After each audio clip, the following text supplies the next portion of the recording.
네. 자, 오늘은 바울이 2차 선교 여행 중에 아덴에서 선교한 내용을 기록하고 있습니다. 아덴에 선교하게 된 것은 바울의 계획과 뜻대로 진행된 것은 아니었습니다. 베레아의 박해를 피해서 긴급하게 바울만 혼자 이렇게 아덴으로 내려갔습니다. 아덴은 여러분이 짐작하듯이 바로 아테네, 올림픽이 창설된 아테네가 아덴입니다.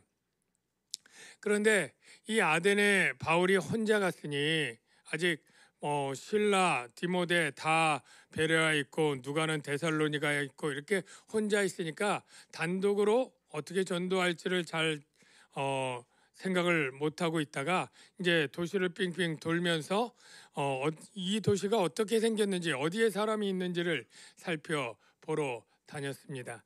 그렇게 다닌 그 도시는 이러했습니다. 지금 남아있는 유적인데요.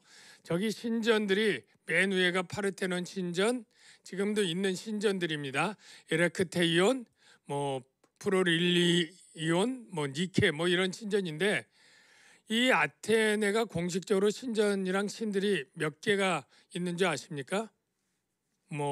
모르겠지만 한 300개 됩니다. 300개. 그런데 이 300개는 약수하고요. 그야말로 신전 없고 인정된 신들이 3만 개였습니다. 3만 개. 그래서 밑에 가면 그리스 신 중에 대빵이라고 하는 제우스 신전이 밑에 편에 아까 사진에는 없었어요. 이렇게 지금 남아 있고요. 그리고 파르테논 신전이 있는데 저건 바로 이 아테네의 주신이 있어요. 바로 아데나 여신. 여러 동상들이 있죠. 창도 들고 방패도 들고 지금 저 파르테논 신전은 세계문화 1호입니다. 가장 문화유산이라고 하고 있죠. 이제 우리가 터키 가면 그리스 가면 여기도 다 돌아보고 다 볼 곳들인데요. 딱 보면 세상 사람들 관광객들 다 와서 입이 떡 벌어지고 야 이게 언제 지었다고 주전 400년도 더 전에 지었다고 그리고 그 기둥만 있는 게 아니고요. 그 벽이나 남아 있는 거 보면 다 예술품이에요. 그러니까 거기에 벽이 지금 많이 허물어졌지만 벽은 다 벽화가 있거나 아니면 거기에 부조로 그 어떤 신들이 있고 그리고 다 신의 동상들이니까 온통 금은 보화 예술품만 가득 찬 거예요. 그러니까 사람들이 보고 입이 떡 벌어지면서 이렇게 놀라운 일이 있을 수 있나? 과연 이 아테네가 정말 놀라운 도시다. 근데 이 도시는 그때도 그랬습니다. 바울이 있을 때도. 이 헬레니즘 문화라고 이 헬라 시대의 동서를 막론하고 문화에 바로 융합된 곳이 바로 이 아테네고 로마 시대가 바뀌었지만 그 문화와 문학과 언어와 이 모든 것들은 그 헬레니즘 문화가 다 제패하고 있었죠. 그래서 이 로마의 3대 도시가 당연히 로마 들어가고 알렉산드리아 들어가고 그리고 이 아테네인 거예요. 우리가 잘 아는 철학자들 소크라테스, 플라톤, 아리스토텔레스 그리고 피타고라스 이런 많은 사람들이 다 아테네 출신이에요. 그러니까 그 당시에 시를 쓴다거나 철학을 한다거나 새로운 사상을 배운다거나 하는 사람들은 다 어디로? 아테네로 모여든 거예요. 바울이 그곳을 빙빙 돌다가 이 신들을 보고 느낀 게 뭐예요? 와, 인간의 능력이 대단하다 이런 걸 느끼고 감탄했을까요? 성지순례 가면 사람들은 다 그렇게 느끼지만 바울의 마음은 달랐습니다. 어땠냐고요? 격분했습니다. 바울이 아덴에서 그들을 기다리다가 그 성에 우상이 가득한 것을 보고 마음에 격분했다. 여기 가득한이라고 하는 단어는 다른 단어로 보면 푹 쩔었다. 아니면 거기에 완전히 갇혔다. 그런 뜻입니다. 그러니까 우상의 도시인 것이죠. 누군가는 문화와 예술의 도시로 감탄하지만 누군가는 하나님이 미워하시는 우상에 가득한 도시로 격분하고 있는데 저와 여러분은 그런 데 가면 어떤 마음이 들까요? 물론 우리가 문화나 예술을 존중하고 그것을 감동하고 감탄하는 그런 면도 필요하고 있어야 되지만 한편으로 그 배후에 이 모든 것들이 사단이 하나님과 멀어지게 하는 우상의 잔재물이라고 하는 그런 인식도 우리 그리스도인들은 있어야 될 줄로 믿습니다. 하나님께서는 당신의 백성 이스라엘을 구원할 때 그 이스라엘 백성이 뛰어나고 탁월하고 착한 민족이어서가 아니었습니다. 어떻게 보면 수도 작고 힘도 작았지만, 그리고 그들이 겸손하게 하나님을 잘 섬기지 못했어요. 너희는 목이 뻣뻣한 백성이고 나를 10번이나 배역했던 백성이다 라고 했지만, 하나님이 사랑하셨고 그들을 인도하시고 딱 하나 그들에게 요구한 게 있어요. 첫 번째가 뭡니까? 너는 나 외에 다른 신을 내게 두지 말라. 우상 만들지 말라. 여러분, 10계명의 첫째, 두 번째 계명이 그것 아닙니까? 너는 나 외에 다른 신을 내게 두지 말라. 너를 위하여 새긴 우상을 만들지 말고, 또 위로 하늘에 있는 것이나 아래로 땅에 있는 것이나 땅 아래 물속에 있는 것에 어떤 형상도 만들지 말고, 그것들에게 절하지 말고 그것들을 섬기지 말라. 나 여호와는 질투하는 하나님. 질투하는 하나님. 나는 여호와이니 이는 내 이름이라. 나는 내 영광을 다른 자에게, 내 찬송을 우상에게 주지 아니하리라. 이게 하나님의 뜻입니다. 여러분, 질투하는 하나님 하니까 하나님 왜 마음 좀 넓게 가지시지 왜 그럴까? 그렇게 생각하는 분이 혹시 있을까요? 여러분들이 아내를 너무너무 사랑해서 원하는 거 다 해주고 해달라는 대로 다 해줘도 나 좀 다른 남편도 한두 명 있을게, 그래도 해주겠습니까? 정말 사랑하면? 그건 할 수 없는 거잖아요. 예? 하나님이 이스라엘 백성이 원하는 걸 다 주지만 하나님 신 말고 내가 또 다른 신 하나 더 두겠습니다. 이거를 하나님은 용납할 수 없다고 분명히 우리에게 말하는 거죠. 그런데 거기에 수많은 신들을 보면서 바울이 갖는 마음은 하나님의 의분이었습니다. 그래서 그 의분을 가지고 이제 이들을 전도 복음의 진리를 가르쳐야 되는데, 첫째는 안식일 날 하던 대로 회당에 가면 유대인들이 있고 유대교에 관심 있는 경건한 헬라인들이 있죠. 그래서 그들에게 안식일 날 다 가르치고, 그리고 주중에는 뭐 했느냐면 장터로 나갔습니다. 장터에 날마다 나가서 만나는 사람과 변론하고 했는데, 여러분, 장터 한번 먼저 내용을 볼게요. 회당에서는 유대인과 경건한 사람들과, 그리고 장터에서는 날마다 만나는 사람과 변론하니, 어떤 에피쿠로스와 스토아 철학자들도 바울과 쟁론하였어요. 어떤 사람은 이 말쟁이가 무슨 말을 하고자 하느냐 하고, 어떤 사람은 이방신을 전하는 자인가 보다 하니, 이는 바울이 예수와 부활을 전하기 때문이라. 자, 바울이 전한 메시지는 무엇입니까? 예수와 부활에 관한, 즉 예수의 부활뿐 아니라 믿는 자도 부활한다고 하는 이 사상을 전했어요. 근데 당시에 이 에피쿠로스, 스토아 이거 우리가 역사에 보면 한 주전 270년 전에 에피쿠로스라는 사람하고 제노라고 하는 사람이 동시대에 만든 학파인데, 하나는 쾌락주의고 하나는 금욕주의다 이런 얘기도 있는데, 중요한 거는 그런 것들이 아니고 신관이죠. 그들의 종교가 어떠냐면, 이 에피쿠로스 학파는 하나님은 인정하지만 우리의 삶과는 관계없다. 하나님은 초월적이고 우리를 그냥 내버려두고 우리가 살아가는 그러한 무신론과 비슷한 사상을 가지고 있고요. 스토아 학파는 그들의 신은 세계 이성이라고 얘기해요. 그래서 이성적인 세계 정신에 따른 선택이 우리를 행복하게 할 것이다, 이렇게 생각하고 이성과 자연을 강조했던 그런 학파라고 해요. 그러니까 하나님, 유일한 창조주 하나님의 신관과는 완전히 다른 거예요. 그들이 받는 행복의 추구도 쾌락주의를 통해서, 이성에 합한 결정을 통해서, 이것도 하나님이 우리에게 기쁨의 원인이 되고 모든 것을 주시는 하나님과는 완전히 다른 거죠. 그래서 아고라 장터에 갔는데, 이 장터를 생각할 때 여러분들 혹시 구리시장이나 남대문 시장 이렇게 생각해서 거기 명절에 사람 바글바글한데 그렇게 생각하면 안 됩니다. 아고라가 지금 가면 이런 식의 복원된 그림이에요. 그러니까 여기는 문화예술의 토론장이고 전당 이런 곳입니다. 여기서 아까 예수와 바울을 증거하니까 사람들이 듣고, 야, 이거 한 번도 들어보지 못한 건데, 왜냐하면 그들 가운데는 이 죽은 자의 부활이라는 사상이 없어요. 예. 그리고 예수라고 하는 신도 하나님의 아들로 왔다는 그런 것도 없는 거예요. 그러니까 야 이상하다 이러면서 이 말쟁이의 말이 우리 사회를 근간을 흔들거나 미풍양속을 해치거나 뭐가 잘못되면 안 되거든. 그러니까 아레오바고로 데려가요. 아레오바고. 자 볼까요?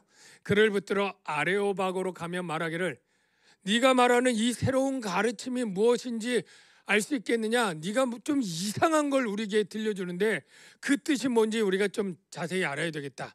그래가지고 아레오바고를 갑니다. 근데 아레오바고를 여러분 이제 그리스 가본 사람들이나 보면 아레오바고를 가이드가 여기로 인도해줘요. 아레오바고 언덕.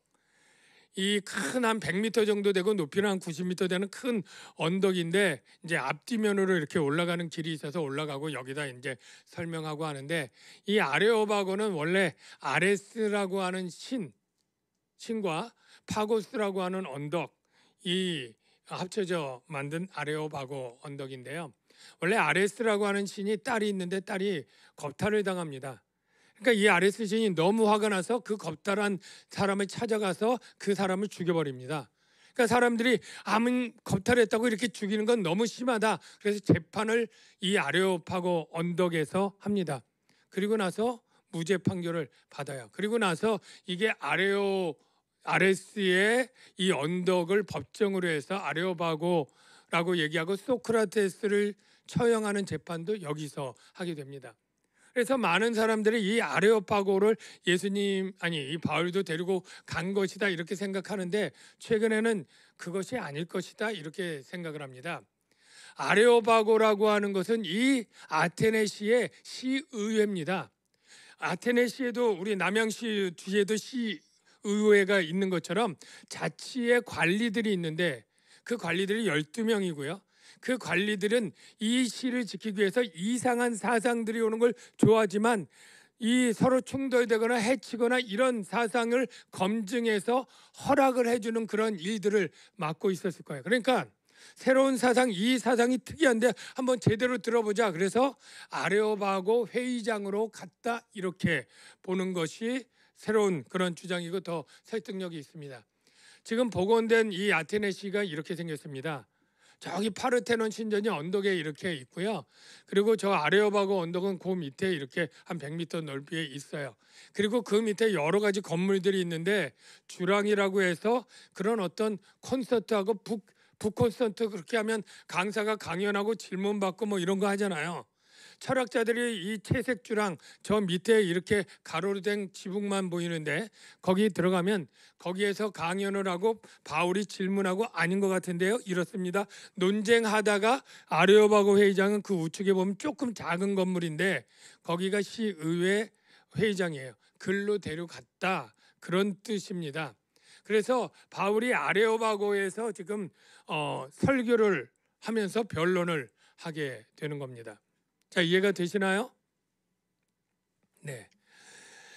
자, 그래서 이 아레오바고에서 설교를 하는데 이렇게 시작을 하죠. 아덴 사람들아 너희를 보니 범사에 존경심이 많도다. 이거 칭찬부터 시작합니다. 여러분 전도할 때 칭찬부터 시작하시기 바랍니다. 이게 굉장히 기분을 좋게 하죠.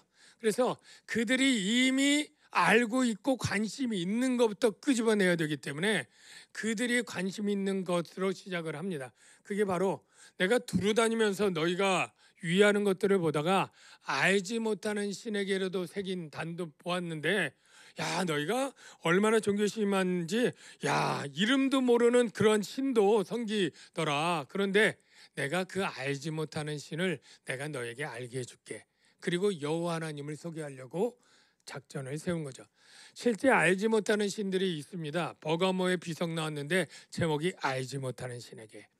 로마에서 제단이 나왔는데 신이 남자인지 여자인지도 몰라요. 그러니까 신에게 또는 신성한 여신에게 이렇게 해가지고 내가 이것을 세운다. 그런 신상들이 실제 있습니다. 그러니까 바울도 보고 그들도 안 거예요. 근데 여러분 왜 알지 못하는 신을 세울까?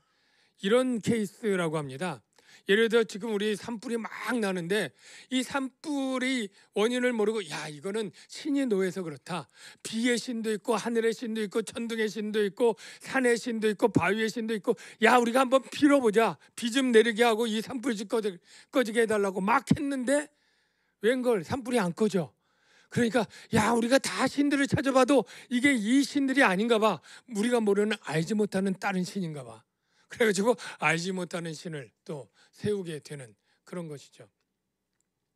그런데 바울이 이제 그 알지 못하는 신이 누구냐? 여호와 하나님이다. 이 이야기를 이렇게 시작을 합니다.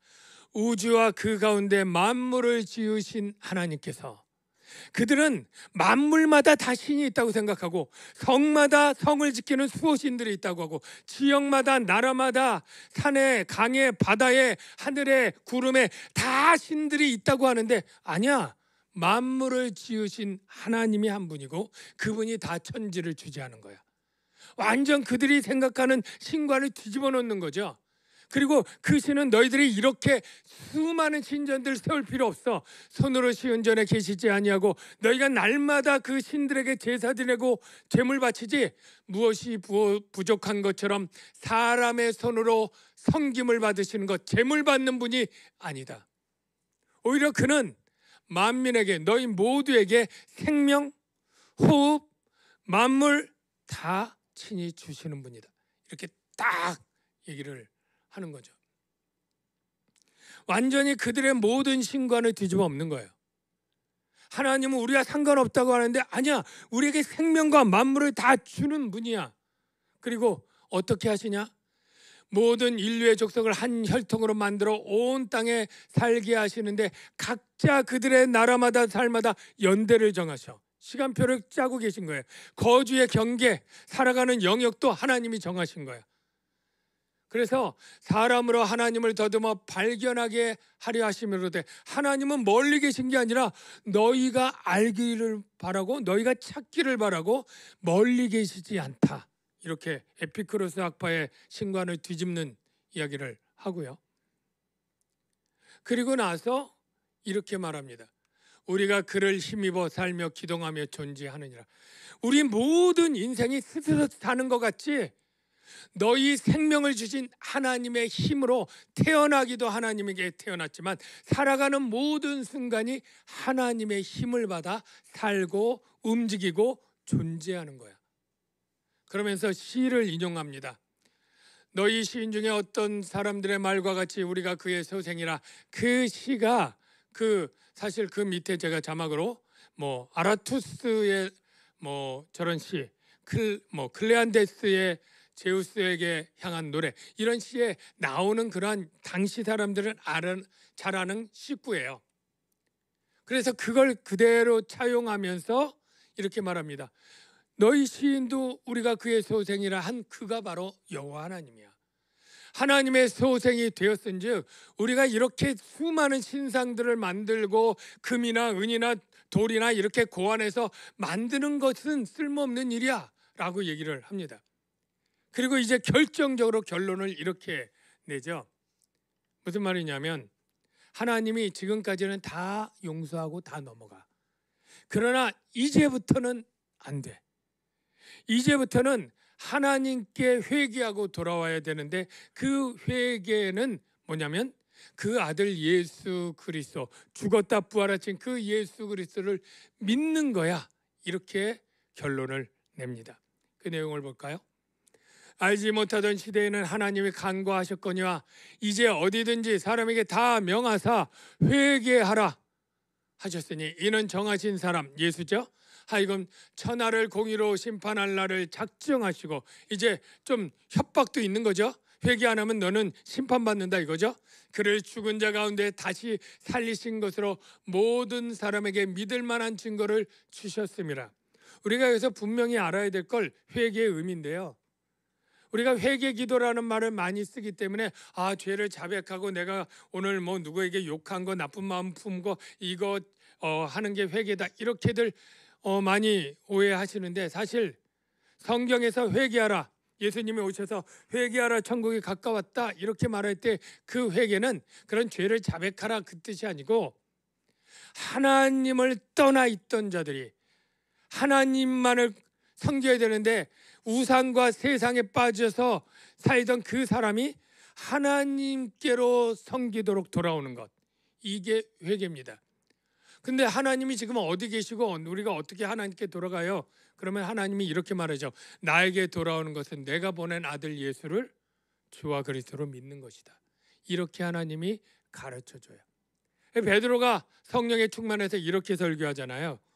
베드로가 이르되 너희가 회개하여 하나님께로 돌아가야 되는 게 아니라 예수 그리스도의 이름으로 세례를 받으라. 이게 주 예수를 믿으라 하는 말씀의 다른 표현이죠.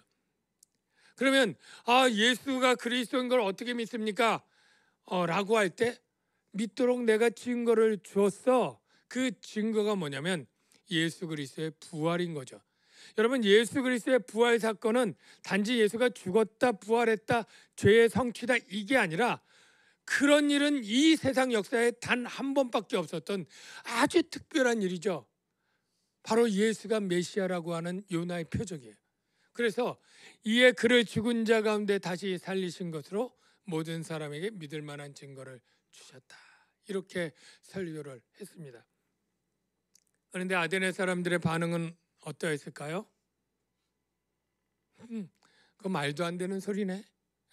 그래, 나중에 한번 다시 들을게. 이런 아주 시큰둥한 반응이었습니다. 그들이 죽은 자의 부활을 듣고 어떤 사람은 조롱도 하고 말도 안 되는 이상한 얘기야. 어떤 사람은 이 일에 대해 그래 내가 나중에 다시 들을게. 이렇게 하고 하니까 바울이 그들에게 떠났다. 이렇게 합니다. 그래도 다행스럽게 몇 사람이 믿었는데 누가 믿었느냐? 몇 사람이 그를 가까이하여 바울에 쫓아다니면서 가까이 묻고 더 물어가지고 믿은 사람이 있는데 아레오바고 관리 디오누시오. 그러니까 아까 그 12명의 시의원 중에 한 명 디오누시오라고 하는 그래도 아주 유명하고 좀 높은 사람이 하나 믿고 다말이 뭐하는 여자인지 모르는데 이렇게 이름이 기록됐다는 건 그 당시에 아는 그래도 꽤 높은 귀부인이나 이렇게 힘 있는 여자 그리고 또 다른 사람들 몇 명인지 모르겠어요. 그럼 2명은 넘겠죠. 이렇게 한 4-5명 이상 되는 몇 명이나 당장은 교회가 되지 않지만 나중에 디오누시오가 기록에 보면 초대 감독이 되었다. 즉 담임 목사가 되었다. 그런 기록이 있습니다. 여러분 우리가 이렇게 이 아테네의 바울의 선교를 보면서 하나님의 음성을 우리가 들을 수 있어야 되는데 하나님의 음성은 무엇이냐면 우상은 헛것이다. 우상을 신뢰하는 자는 망한다. 그 얘기를 계속 하면서 나만을 섬기라 하는 메시지라고 생각을 합니다. 하나님은 이스라엘 백성에게 선지자를 통해서 계속 그 시대에 있던 우상들을 떠나라고 헛되라고 그렇게 외치듯이 우리에게 호소했습니다. 나 여호와가 말하노라 너희 우상들은 소송하라. 보라 그들은 다 헛되며 그들의 행사는 허무하며 그들이 부어 만든 우상들은 바람이요 공허한 것뿐이라. 여기 중심 주제가 뭡니까? 헛되고 허무하고 바람이고 공허하다. 다 의미 없다는 거예요. 네가 부르짖을 때에 네가 모은 우상들에게 너를 구원하게 하라. 구원할 수 있나 보자. 봐라 그런 거예요. 없다는 거죠. 없다는 걸 전제하고 그는 아무 구원의 능력이 없다는 거예요. 그것들은 다 바람에 날려가겠고 헛되니까 기운에 불려갈 것이로되 동일하고요. 나를 의뢰하는 자만 땅을 차지하겠고 하나님 나라의 기업을 얻으리라. 이런 메시지를 계속 주고 있습니다. 그러면 저와 여러분들은 이 우상이 나쁜 거구나 미워야 되는구나 이런 것들은 다 아시겠죠. 그렇다고 가서 몰래 가서 어디 우상에 코를 그냥 도라르방 코를 깨뜨리고 또 어디 가가지고 정승나무 톱으로 가서 쓸고 뭐 이런 일을 해서 되겠습니까? 예, 그런 것도 법으로도 안 되지만 그게 쓸모없는 일이에요. 왜냐하면 그 우상들을 다 없앤다고 해서 그 우상의 배후에 있는 영적 악한 영인 사단을 없애는 건 아니잖아요. 예? 그런 사람들을 어떻게 끔찍하게 테러하고 한다고 해서 그들 마음에 있는 탐심과 우상 숭배의 마음을 없앨 수는 없는 거예요. 정말 중요한 것은 그 우상이 아니라 우상 뒤에서 우리들을 하나님께 떠나게 하고 배반하게 하는 사단의 세력이죠. 예수님이 이 땅에 온 것은 모든 우상을 없애기 위해 온 것은 아닙니다. 오히려 이렇게 말하고 있죠. 마귀의 일을 멸하기 위해서. 그래서 하나님의 아들이 나타난 것은 마귀의 일을 멸하려 하심이라. 그 밑에 내용도 마귀를 멸하시며. 여러분, 이 아테네에 우상이 있었고 또 예수님 시대에도 우상이 있었다면 오늘날에도 우상이 있을까요? 여러분, 우상은 오늘날에도 수없이 존재합니다. 그 대표적인 게 바로 돈이라고 하는 우상입니다. 예수님이 이 세상에 왔을 때 돈이라고 하는 우상을 섬기는 유대인들을 향해서 이렇게 따끔하게 경고를 했습니다. 집 하인이 두 주인을 섬길 수 없다.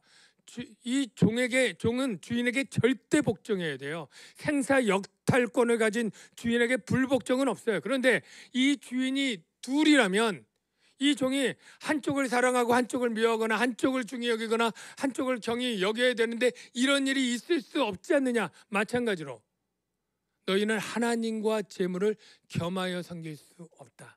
이게 주님의 메시지입니다. 그리고 돈을 사랑하지 말고 있는 바를 족한 줄로 알라. 우리 그리스도인들은 내게 주신 돈이 하나님에게서 온 것을 고백하기 때문에 그것을 족한 줄로 알고 하나님을 신뢰하며 나가야지. 하나님이 그러잖아요. 내가 결코 너희를 버리지 아니하고 너희를 떠나지 아니하리라. 즉 내가 너와 있으니까 나를 신뢰하며 살아야지 돈을 의지하며 살아서는 안 된다. 이렇게 우리에게 경고하고 있는 거예요. 어떤 사람들이 기독교인과 동교인을 구분을 했습니다. 기독이란 말은 그리스도의 줄임말이죠.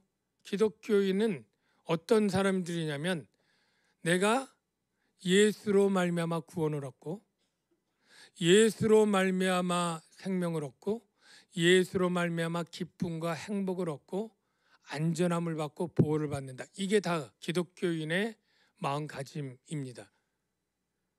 근데 동교인은 물론 돈만 섬기는 거 아니지. 예수님도 그래. 맞아요. 예수님 그렇죠. 그런데 돈도 나에게 기쁨을 주죠.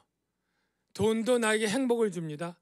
돈이 필요해서 돈이 나를 보호할 거예요. 내가 아플 때나 위경에 있을 때 돈이 나를 도와줄 거예요. 이렇게 생각하는 사람이 동교인이에요. 멀리 있지 않습니다. 우리의 순간순간의 모습들이 이런 거예요. 예수님을 부정하는 게 아니라니까요. 이스라엘 백성들이 하나님을 떠나 우상 숭배할 때 나는 여호와 하나님을 안 믿고 내가 바알신을 섬길 거야 한 적이 없습니다. 나 하나님 믿어. 그런데 농사질 땐 바알신이고 비 올 때는 아세라신이고 뭐 할 때는 전쟁에 무슨 신이고 같이 겸하여 섬기려고 하는 거예요. 하나님은 나에게 받을 찬송을 다른 우상에게 주기를 싫어합니다. 왜? 모든 세상이 하나님 것이고 하나님이 다스리고 비든 돈이든 우박이든 다 하나님 건데 왜 이걸 다른 신에게 넘겨주느냐 이거죠. 여러분, 돈은 누가 줍니까? 하나님이 주시는 거예요. 예. 아니, 내가 돈을 벌 수 있는 능력도 하나님이 주시는 거예요. 아니, 나라고 하는 존재 자체를 하나님이 나에게 주신 거예요. 내 생명을 80 살게 할지 30 살게 할지 돌 되기 전에 죽게 할지 하나님이 우리에게 생명을 주시는 거예요. 누구는 이렇게 오래 사는데 나는 이렇게 조금 사서 억울합니까? 안 태어날 수도 있었어요. 하루를 살아도 하나님이 주신 생명으로 우리가 사는 거예요. 누구는 왜 몇십억짜리 집이고 나는 왜 아직도 월세방이냐 이렇게 원하지만 하나님이 다 그 모든 것도 하나님이 나에게 맞춰서 다 주신 것들이에요. 그래서 우리가 돈이 우상이지만 돈처럼 우리가 탐심으로 갖는 모든 것들이 우상으로 확대가 돼요. 어떤 사람 얘기를 보니까 월드컵에 너무나 빠졌어요. 그래서 자기가 4년 동안 휴가 하나도 안 가고 그 휴가의 월차를 다 월드컵 하는 해에 한 달 동안 휴가 받아서 그 나라로 가서 한 달 동안 그 월드컵 보면서 있는 돈 다 쓰는 게 삶의 유일한 목적이고 행복인 거예요. 4년마다 그렇게 행복하게 산다면 그 사람은 월드컵이 우상이에요. 내게 하나님 외에 새롭게 기쁨과 만족과 위로와 은혜를 주는 게 하나님 외에 다른 것이다라고 말하는 순간 하나님 자리를 대신한 우상이 되는 거예요. 어떤 사람이 정말로 10년 만에 아기를 낳았어요. 얼마나 예쁘겠어요. 그래서 금지옥엽 키우면서 이 아이가 나에게 기쁨이고 내 삶의 목적이고 나의 행복의 근원이라고 생각하고 대하는 순간 이 아이가 우상이 되는 거예요.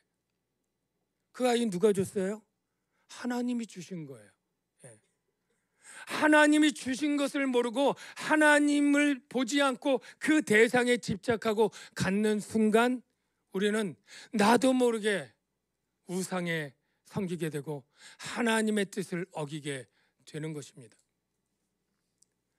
성경은 말합니다. 땅에 있는 지체를 죽이라. 그 중에 탐심이 있는데 탐심은 우상 숭배다. 여러분, 이 우상 숭배의 시작이 최초 인간 아담과 하와에게 있었습니다. 여러분 잘 알지만 아담과 하와에게 하나님이 동산의 모든 나무를 먹게 할 때 그 나무가 몇 그루일까요? 몇 종류의 과일들이 있을까요?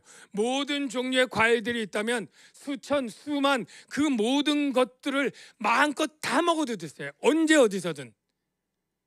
근데 그게 부족했나요?